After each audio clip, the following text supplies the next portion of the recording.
নমস্কার বন্ধুরা, রিতার কিচেনে সবাইকে স্বাগত। আজ তোমাদেরকে বানিয়ে দেখাবো ওল ভর্তার রেসিপি। খুবই অল্প টাইমের মধ্যে খুব সহজে এই রেসিপিটা করে নেওয়া যায়, আর খেতে তো অসাধারণ লাগে। আমি যেভাবে করছি তোমরা একবার করে দেখবে, কথা দিচ্ছি খুবই ভালো লাগবে খেতে।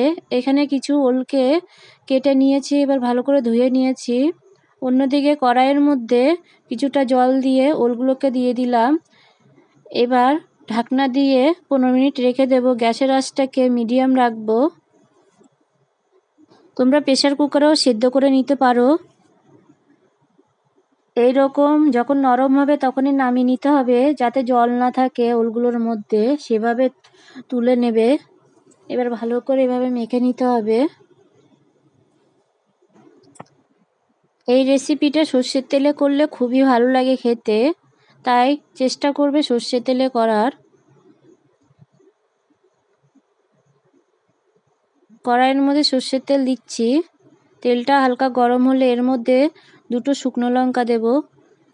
শুকনো লঙ্কাগুলো ভালো করে ফ্রাই হয়ে গেছে। এবার এর মধ্যে মাঝারি সাইজের দুটো পেঁয়াজকে কুচি করে কেটে দিলাম। এবার ভালো করে এইভাবে ফ্রাই করে নিতে হবে। পেঁয়াজগুলো যাতে পুড়ে না যায় সেদিকে খেয়াল রাখতে হবে।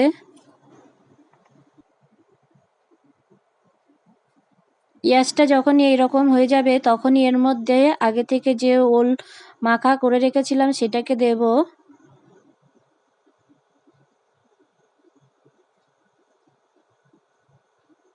ভালো করে সব কিছুর সাথে মিশিয়ে নেব।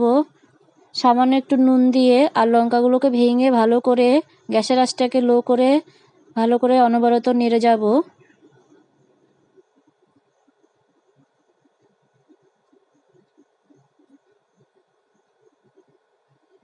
দেখো কেমন হয়েছে, তোমরাও ট্রাই করে দেখবে। ভিডিওটা দেখার জন্য অনেক ধন্যবাদ।